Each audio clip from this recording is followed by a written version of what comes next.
Hi, I'm Surabhi Sapra. Welcome to my podcast, The Migrating Occult. Our first guest for season 2 is a living legend, Mr. William McKay Aitken. A Scottish-born Indian travel writer, adventurer, mountain lover, motorcyclist, historian, spiritual seeker, walking encyclopedia, and even an early conservationist. His intellectual curiosity and pull towards Eastern spirituality, especially Hinduism, brought him to India in 1959 at the young age of 25 years. From 1960 to 1972, he lived in Himalayan ashrams at Kausani and Mirtola, settling finally in Mussoorie in the Oakless with his lady love Maharani Prithwi Bir Kaur. His spiritual quest and his wanderlust made him travel all over India on his Enfield bike. His motorcycling books, Riding the Ranges and Divining the Deccan, have fired the imagination of bikers the nation over. They were India's first ever biking books. He has authored more than a dozen books about India, its rivers, mountains, spirituality, and steam trains. His books on Indian railways, including Travel by a Lesser Line and Branch Line to Eternity, were India's first ever modern era books on railway adventures. Bill Sahib, as he's fondly known as, is without exaggeration a living legend. Hello, sir. Welcome to the show. It's such a great pleasure to be in your company today. Sir, in the 1950s, you were studying academic in Scotland, the Leeds University. So tell me, why this change from academic to comparative religion? It was a book, in fact, yeah, but a mountaineering book. Okay. I had gone into the Asiatic Society Library in Calcutta, and the person who went in wasn't the person who came out. That book totally totally nullified my whole life. Okay. I mean, I went in planning to go around the world.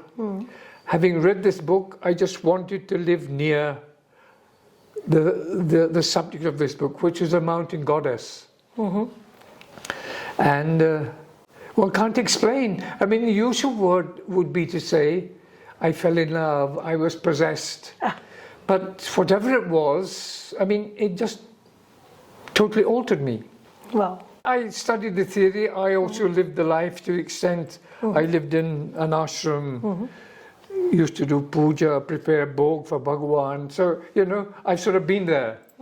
So Hinduism is basically, it talks about karma, dharma, moksha and reincarnation. Yeah. How are the other religions different from this? Are they also based on the same? No, they're totally different. I mean, the world has mainly two sort of approaches to Bhagavan. One is the Semitic, which is what they say transcendental. God is everything, man is nothing. Or the Indian, the immanence, divinity within. And Hinduism, in my opinion, I mean, both are necessary to understand, but I find the Hindu immanence of divinity being within you being much more Pure, I think. I mean, it's more of a reality. I mean, I find it difficult to think of God as out there, up there, something I can never attain. I mean, why did God go to all the trouble of creating me if he's not interested in me? True, you know? true. So in 1959, you had just 50 pounds in your pocket and you set out on a world tour to study different religions. And your strong belief in the Gandhian values and your strong pull towards Hinduism brought you through a very, very tough land journey all the way from Britain to India. Can you tell us a little about your journey and how your challenges, difficulties you faced through the route? Well, the main thing was I set out with this belief in providence, you know, that God looks after, since he created us, he has a duty to look after us. So considering the odds of coming through healthy was amazing. I mean, I just managed to survive. But what I didn't notice was, most of the way through the Semitic religions, there was no compassion towards, especially towards a poor traveler. But the moment I reached India, I was overwhelmed by, for example, the Golden Temple, Kana. The langar, yes. The langar. Yeah. Otherwise, most of the time I was starving, eating bread and grapes. But, this is a great difference that because of this emphasis only on God and not on humanity, I found to arrive in India was a welcoming experience. So how did your journey shape up when you reached India? As I say, it was a big relief. Okay. Yeah. It was very difficult to adjust to a different sort of vatavaran, different emphases. But I just felt at home in India. And as I say, I was totally consumed by that Calcutta experience where, divinity in the form of a mountain goddess seemed to walk out of the book, come alive, walk out of the book, take over my life. Why I'm here is because of that particular experience. So you stayed at Sarla Devi's ashram, and which is in Kausani, right in front of the Nanda Devi mountain. And you spent 4 years in the ashram. 4 years in the ashram, yeah. Yes, and you almost died of typhoid and were cured by Sarla Devi's nature cure treatment. Nature cure, yeah. Bach gaya sala. So please tell us a little about your experience of being in that ashram and your out-of-body experience that you had. Yeah, well, you cannot describe super consciousness. It's just up and up. One moment I was dying, the body was, falling apart. I'd fasted for 40 days. Okay. And then suddenly one was floating in some sort of paradise of higher consciousness. How to explain it? Because I was starved, the soul, as it were, released itself. But it's impossible to describe in words. So it was so convincing that my life had been totally, based on false premises. I just could no longer stay there. They were very sincere social reformers, and I just saw the world in a totally different light. Like this sort of wonderful ring of light. The halo. The halo, exactly. Yeah, the world suddenly assumed a halo. Yeah. Okay. Which you can't, unless anyone else has seen it, you can never convince them. Absolutely. This is the reality. The halo is real. Yeah. The rest is all, passing show. Yeah.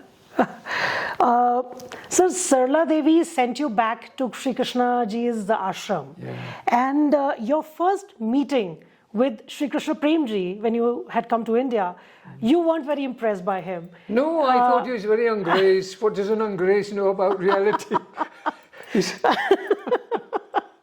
But when she sent you back this time, and you had no intentions of staying back, but something happened and you stayed back at his ashram for 7 years. Once again, you can't describe it, but it was like love incarnate. He was very maternal, and he had no sort of grudges against humanity. Gandhians want to change everybody, everything. He accepted everything. Okay. He was like a Paramahansa, free, and he exuded maternal love. All right. Yeah. But which we all want. Yes, absolutely. So, but you were not planning to stay back. You didn't want to stay in the ashram. It's very hard to accept a guru. You feel you know better than him. Okay. So it was a very uphill stay in Mirtola, having to subject oneself to the guru's orders. So I was a misfit there. And you still stayed for 7 years, sir. Well, I thought, because I loved Krishna Prem so dearly, I thought, that it would get better, but it didn't. Okay. It used to be a very sort of Vaishnava Orthodox ashram. Okay. Then Krishna Prem in the 1960s, when he attained his enlightenment, he saw, that you can never confine divinity to one particular discipline or school. Okay. So he opened out from being very strict and orthodox. He opened out to welcome, people of mystical disposition of all religions. Okay. But was there something, was it like very strict about things like use of soap, or you have to take a dip in the Ganges every morning, or myths and superstitions? They followed every Brahminical precept from morning to night. No? All right. And he used to do his puja from 5 in the morning to 11. Wow. With 20 different murtis. Okay. Yeah. All right. Which is why I have all these. I have a great affection for the Hindu pantheon. I love the more gods, the merrier. And we have plenty. Plenty to choose from, so yes. So I was also a misfit in England, no? Where there's only one. One religion. I don't believe it. Okay. So have you ever had any interactions with like lost souls or some energy? You mean psychic? I was never interested in... Not psychics. I mean, like some booth, churel, or, you were at an ashram. What I like about India is, wherever you talk about religion, people talk about churels and booths. I'm sorry, I just had to ask you that. No, I have had experience of churels and boots, but I'm terrified, so I don't dwell on that subject. But I have seen a churel. Okay. So some experience that you'd like to share? Please. No, it's too scary. Especially, it's also very politically incorrect, because the churel I saw was dressed as a Congress worker in khadi. Okay, we will leave it at that. Exactly. Yeah. Let's not push that. Yeah. But sir, why I'm asking you? But he actually was. This guy came around the corner and then backwards walked away. Uncanny. Walked away backwards. Walked away backwards. Oh, my goodness. So on that evidence, I conclude he was a churel. But he'd obviously had a sex change operation. Things build up, and you tend to see things out of the corner of the eye. Yeah. So in your book, Riding the Ranges, you say that mountains don't block your way.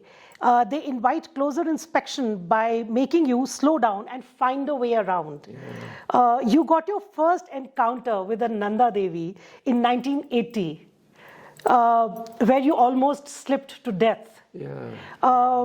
Can you share that little experience of your first visit? You've always wanted to be there. It's pulling you. So how does it feel to finally be able to go there? The most feeling in the world, yeah. You the feel, challenges you had. For this I was born, That especially if you survive death. Yes.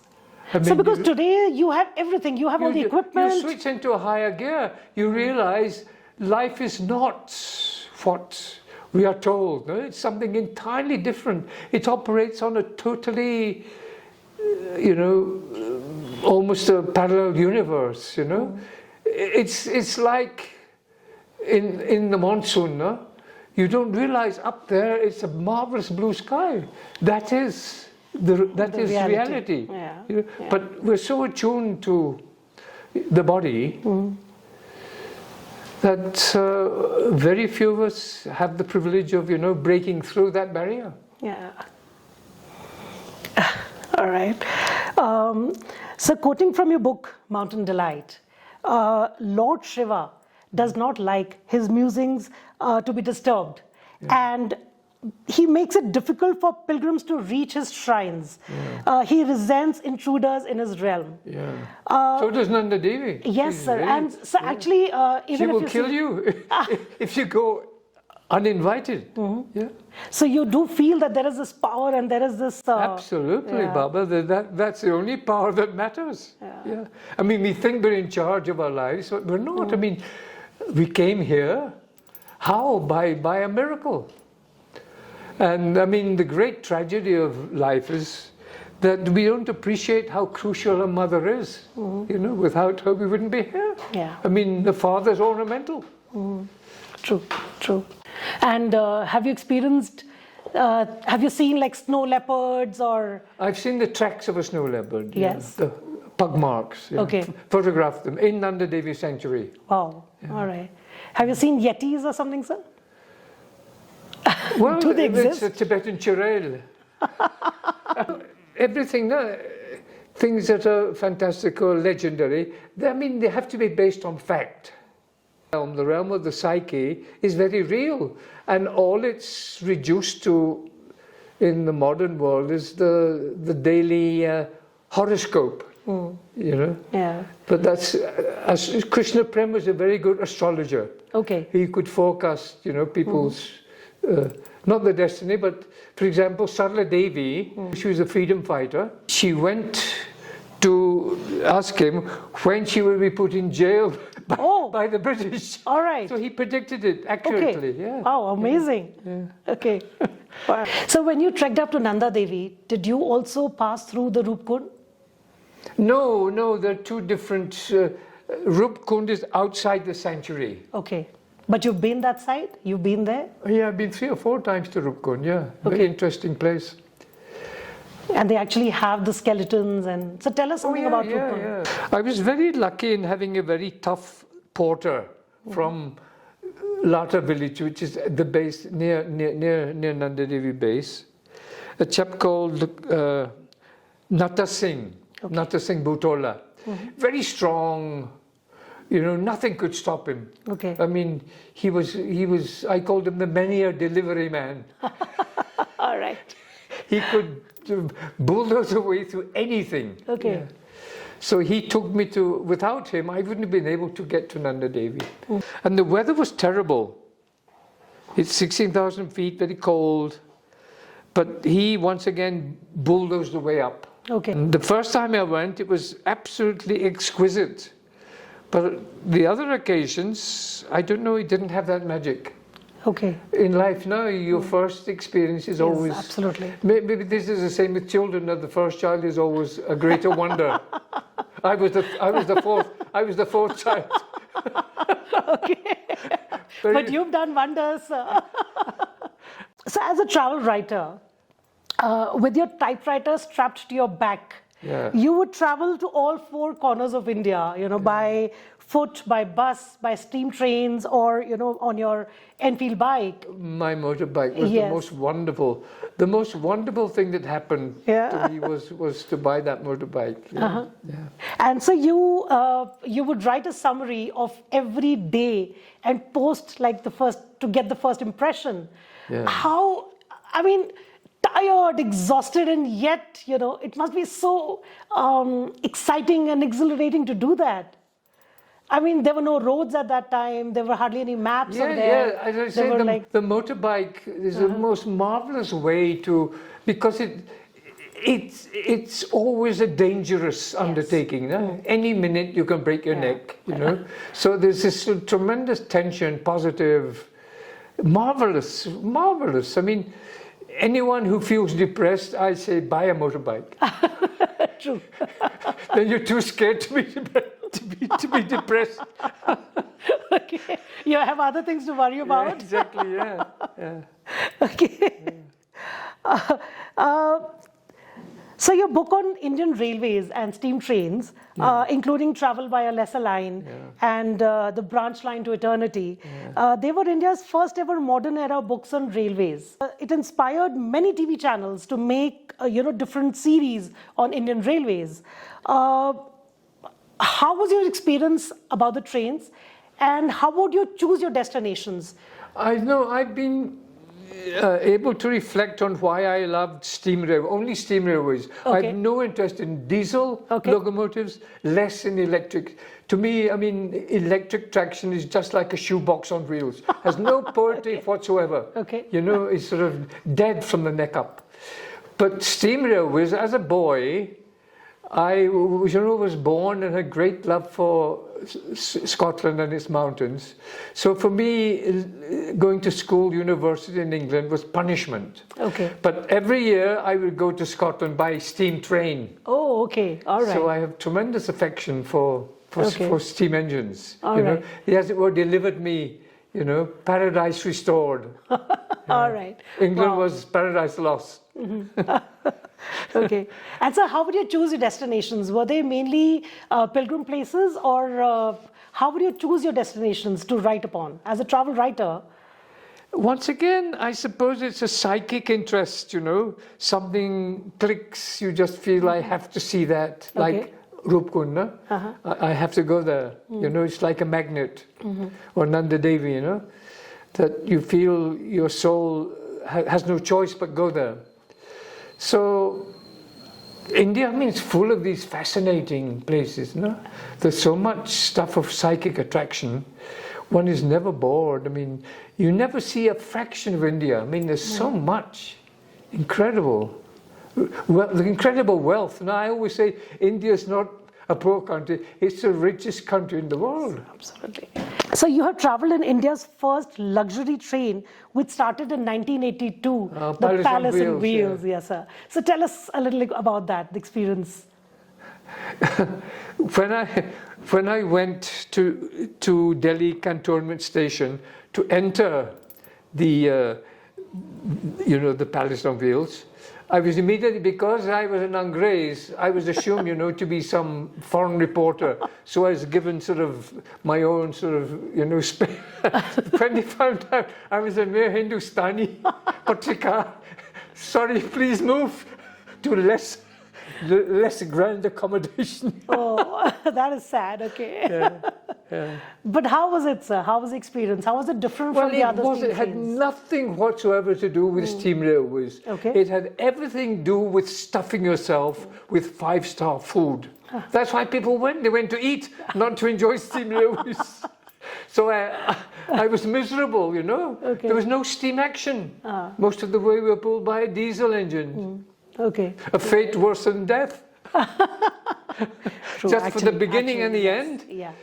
They had a steam engine, and because I'd been relegated to the back, by the time I ran up to get a photograph, the engine had gone. Oh. So it was a disaster as far as I was concerned. Okay. All right. You've written elaborately about your travel experiences. Yeah. You know, the 7 sacred rivers, or travel by a lesser line, the riding the ranges on your motorbike.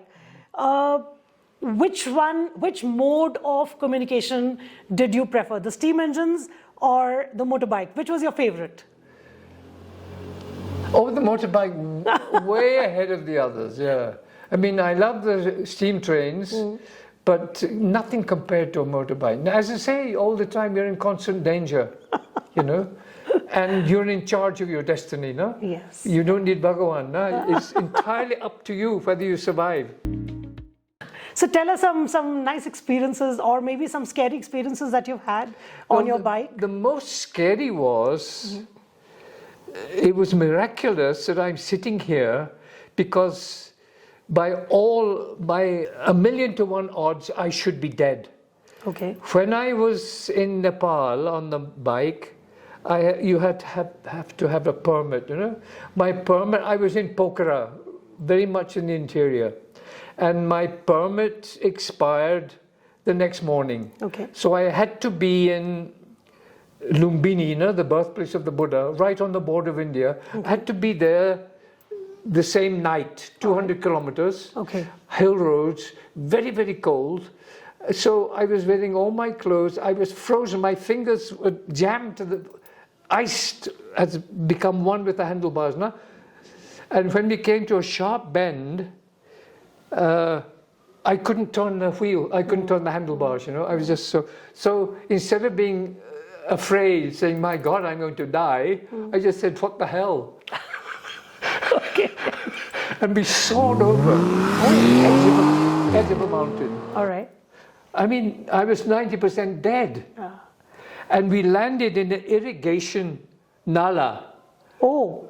made of stone, pakka. Huh. And the bike fitted exactly into this ditch. Oh. So we wow. landed upright without a scratch. There's no greater miracle, you know. The Buddha's grace. I was going to see him, and he saved me. Yeah. Wow. That is amazing. So that is It took that's three crazy. men to pull it out of the Oh, ditch. all right. Wow.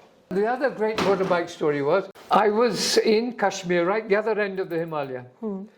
And just before the start of the climb from the base of the climb to Zojila, there was a big army convoy. Okay. It was evening, and my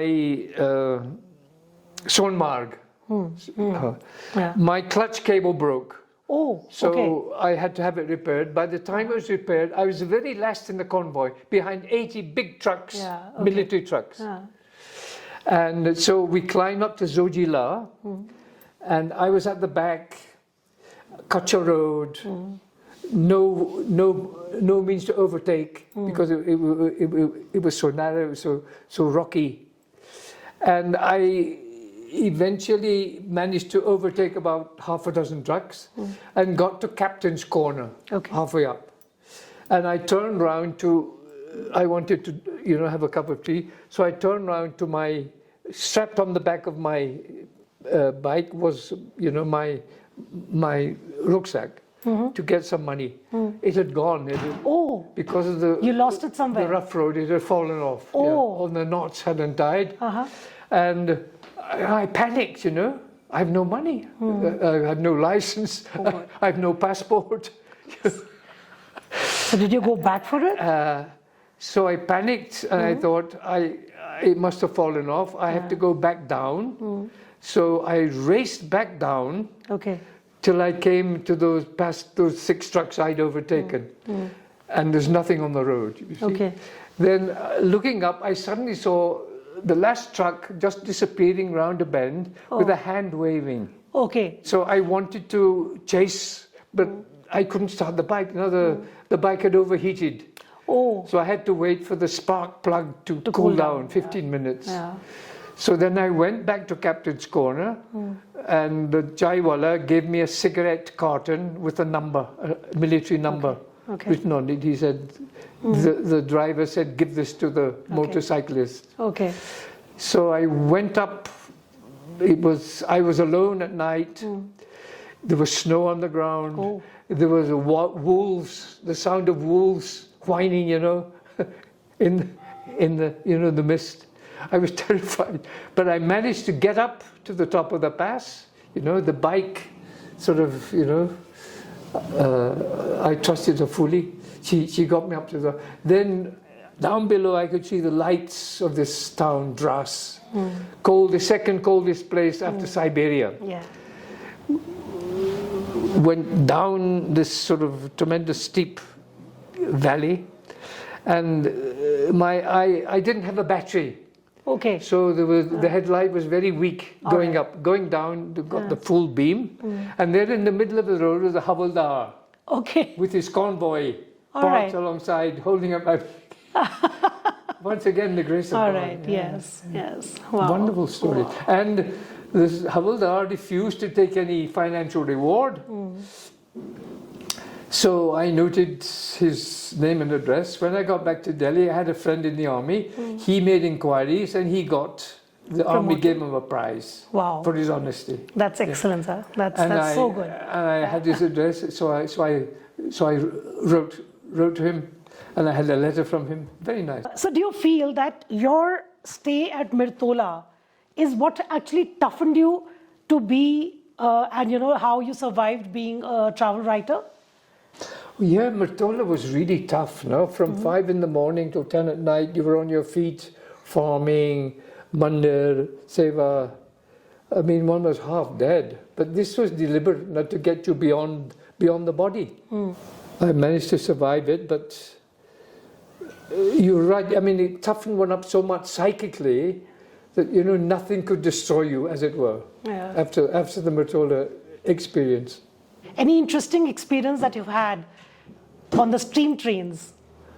Yeah, I mean, the most wonderful experience, of course, is to ride on the footplate of a steam engine. Very early on, when I was in India, from my village in Scotland, there was the lord of the manor, their son became a missionary in South India. Okay. A chap called Forrester Payton. Okay. And on my way there, I saw this big WP steam engine, the biggest steam engine than in India. And on the side of the cab was the driver's name, Mr. Mellors. All right. Now, Okay. Mellors was the name of the gamekeeper in Lady Chatterley's Lover, Okay. which is a famous novel that changed British history. Okay. Because prior to this, I mean, the very idea of a gamekeeper seducing the Lord's wife, you know, was non-new, not acceptable. Yes. But there was a big case for Penguin Books, and they won. Okay. And it was accepted, so the British came to accept, you know, that love knows no barriers. no class barriers. Okay. Anyway, Mr. Mellors, seeing me interested, reading his name, he said, "Would you?" He was an Anglo-Indian. He said, "Would you like a ride on my engine?" I said, "You bet." So I rode on the footplate. Oh, wow. Have you sat on top of the train also and traveled? No, I haven't travelled on the roof of a train. I've travelled on the roof of a bus Okay. over the Rohtang Pass. Oh, wow. All right. That is a beautiful stretch. Yeah. Have you also believed very strongly in the Gandhian values. Have you met Gandhiji? I remember it was 4 o'clock in the afternoon. Okay. I heard on the BBC that Mahatma Gandhi had been shot. And as I say, he was my favourite uncle. In those days, the only person I respected in the whole of life was Mahatma Gandhi. Anyway, I love Gandhi, you still do. I think he's wonderful. Okay. But you participated in some satyagrahas and all. I never agreed, you know, I disliked the use of children being used for, you know, public demonstrations. I thought this was wrong. Now, why involve children? Because then they'll grow up, you know. One of India's biggest problems was that Gandhiji encouraged the students, you know, to strike and do satyagraha. And I feel this destroyed a lot of student discipline, you know. The karma was to study. Yes. Yeah. If there was a magic lamp, there was a genie, Yeah. and it gave you one wish Yeah. to go back to maybe, you know, sometime in the past, Acha, time travel. time travel. Yeah. What is that one thing that you would like to do? Maybe one thing that you would like to do that you've not done, or one thing that you would like to change? I used to love this mountain in Scotland, you know, and I used to love the quality of the turf, you know. When you walked, you literally bounced. Yeah. That, you know, I you know, daily remember. I also love fish and chips in Scotland because we live near the ocean. Huh? So the fish are absolutely fresh. The chips are wonderful spuds, you know, wonderful potatoes. Okay. So you really remember these childhood luxuries. Yeah. You know? Where do you get? I mean, in India, fish and chips are a disaster. You know? God knows. I mean, especially in Mussoorie. How can you have fish in Mussoorie? Yeah. I mean, from the Jamna, they're full of spikes. If from Bombay, they're 10 days old. Yeah. So it's misery. Fish and chips in Mussoorie is a pure misery. Even in a 5-star hotel. True. Yeah. How I long for the ocean, yeah. Though even in Goa, they're full of spikes. I thought you were a mountain person, sir. I am, but you know, certain things, you know, that you lust after. So thank you so much for this interview. It's been great. And your diverse experience as a travel writer, as an adventurer, trekker, mountaineer, and, you know, combined with your deep knowledge of history and spirituality, I'm sure the I audience wouldn't has... say deep knowledge, I say curiosity. All right. But I'm sure that the audience has a lot to learn from this. Thank you for this remarkable journey that you've shared with us today. And Very kind of you to listen to my tales of woe. No, not at all, sir. They're really interesting and they are absolutely remarkable. Main thing is I've loved India. I love India. Yeah. It's crazy, like my soul. Okay. So I would like to present to you a small memento Achha, for this thank you. interview. This is the long-tailed broadbill Achha. that you see in the Binong Sanctuary in Mussoorie. Really? Yes, sir. And so usually I give a photograph, but for you I've given a mat so that you remember this troublesome lady who came and troubled you and, you know, interviewed you. What a lovely colored bird, no? Thank you, sir. Wonderful photograph, the light in the eye. Thank you, sir. Thank you, sir. Thank you so much, sir.